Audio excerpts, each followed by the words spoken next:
Hello, everyone. When it comes to stand-up comedy, I really love the topic of Russia because there are just so many ready-made jokes. But my wife doesn't like that. My wife says, if you don't stop making puns about Russia, I'm going to hit you. Well, if that's the way it's going to be, then Soviet.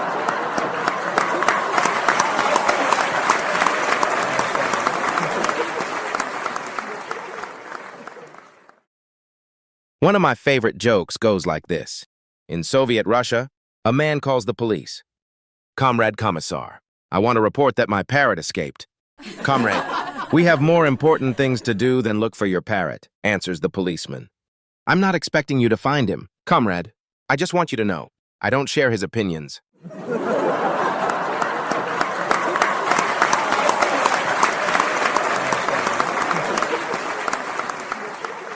Communist countries have always been a mystery to the outside world. And honestly, they still are. During the Cold War, two brothers wanted to find out the truth about Soviet Russia. They wanted to know if Soviet Russia was really like the propaganda they heard in the West. So they agreed. The older brother would go to the Soviet Union and see for himself, then write back about what he saw. But since the letter might get censored by the Soviet government, they made a deal. If the brother told the truth, he would write in black ink. If he was lying, he would write in red ink. A few months later, the older brother sent a letter back. It was written in black ink. My brother, everything we hear in the West is a lie. Soviet Russia is a great country. Everyone is free and happy. There's an abundance of food and everything is wonderful. They have everything here. There's no shortage of anything. However, unfortunately, I haven't been able to find any red ink.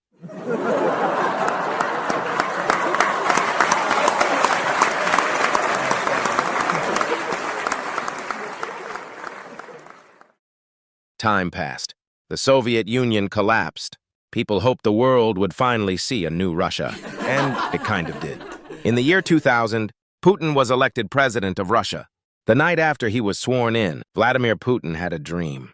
In the dream, he stood in a long, elegant hall, surrounded by all the great leaders of Russia, from Ivan the Terrible to Boris Yeltsin. Looking around, he bowed his head and said, "Great rulers of Russia, I seek your wisdom in our country's time of need. How should I lead it to greater prosperity?"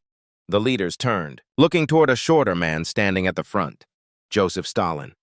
Stalin stepped forward and said to Putin, "Here are the two things you must do. First, gather up all the democratic politicians and have them shot. Second, paint the outside of the Kremlin blue." Putin looked shocked.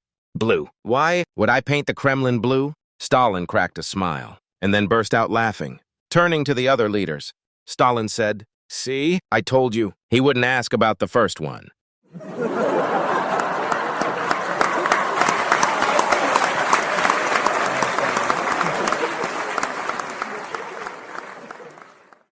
Two years ago, Russia's Ministry of Culture renamed Tolstoy's most famous book.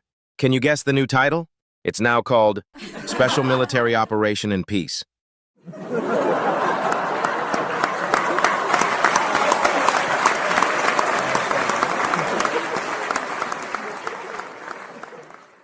That's right. War is a very hot topic these days. A Russian general falls into a coma in December 2021 and wakes up in March 2022. His assistant comes to update him on recent events. "General, Comrade Putin ordered a special operation against Ukraine, which is actually a war against NATO, to establish world dominance in the next 100 years. So far, we've lost around 15,000 soldiers, over 5,000 armored vehicles, including tanks. We've lost lots of planes, warships, and so on." The general gasps, "Oh my God, this is terrible. What about NATO?" The assistant replies, "NATO hasn't arrived yet."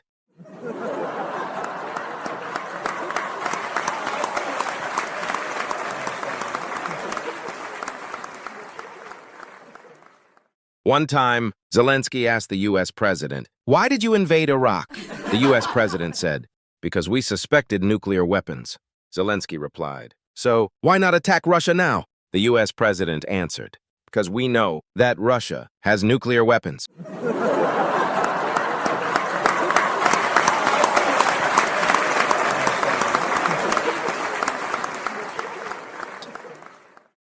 You know, when you invade another country, you have to deal with sanctions. economic sanctions, diplomatic sanctions, media sanctions, and so on. Russia has been cut off from CNN, CBS, ABC, Pornhub, Facebook. The U.S. is working hard to deprive Russians of McDonald's, Coca-Cola, and all American fast food. If they keep going with these sanctions, the Russian people will probably end up as the healthiest, most well-adjusted, spiritual, and well-informed people on the planet.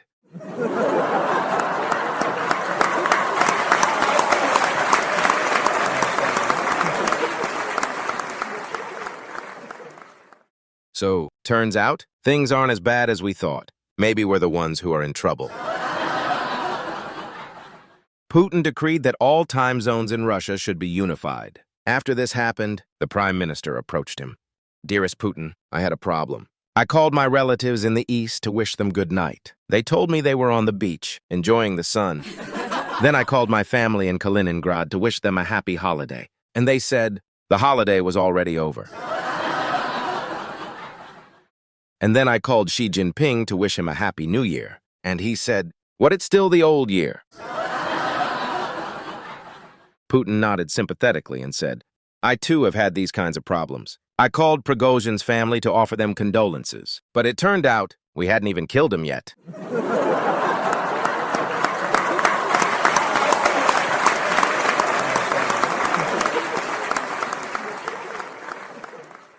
The Russian president is very ambitious. He's been busy attacking Ukraine and his own close associates, but he's never taken his eyes off space. Putin has boasted that Russia is planning to build a base on the moon. The idea is that astronauts will live there permanently.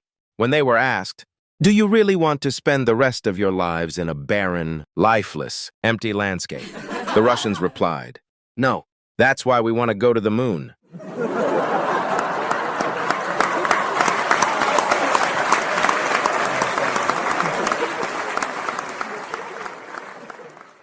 One time, Vladimir Putin visits a school. He asks a boy, "Who is your true mother?" "Mother Russia." "Of course," says the boy. Then Putin asks a girl, "Who is your true father?" "You." "Great president," replies the girl. Putin then points to a quiet kid sitting at the back. "You there, what do you want to be when you grow up?" The quiet kid thinks for a moment and says, "An orphan."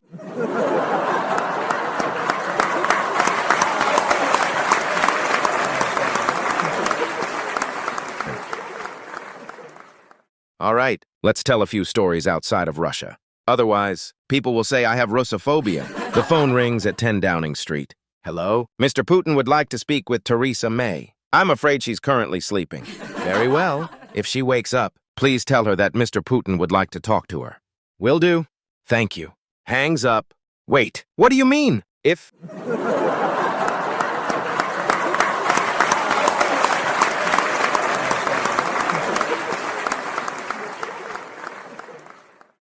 A German walks into a bar and orders a beer. The bartender says, 20 euros. The German is shocked. 20 euros yesterday. It was only 3 euros. The bartender replies, "Well, today, it's 20 euros. The customer asks, "But why 20, damn it?" The bartender calmly explains, 3 euros is for the beer. 3 euros goes to help Ukraine. 4 euros for assistance to European countries that impose sanctions but aren't members of the EU. 4 euros in aid to the UK for successfully implementing sanctions against Russia. Then, 3 euros are sent to Balkan countries to help them buy furnace coal. And finally, 3 euros are for a gas subsidy for the EU and a fund to help maintain the sanctions.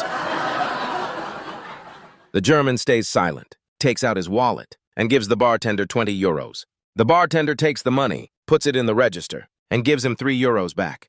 The German stares in disbelief. "Wait, you said 20 euros, right? I gave you 20? Why are you giving me back 3 euros? The bartender smiles.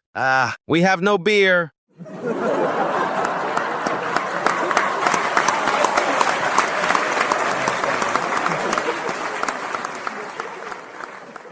In free countries, we always give people back exactly what they deserve.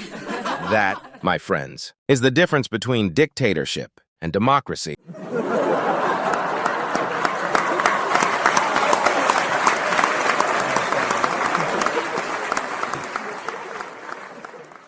Tonight's show ends here. Thank you all for watching until the very end. Don't forget to hit the follow button and give me a like if you enjoyed my stories.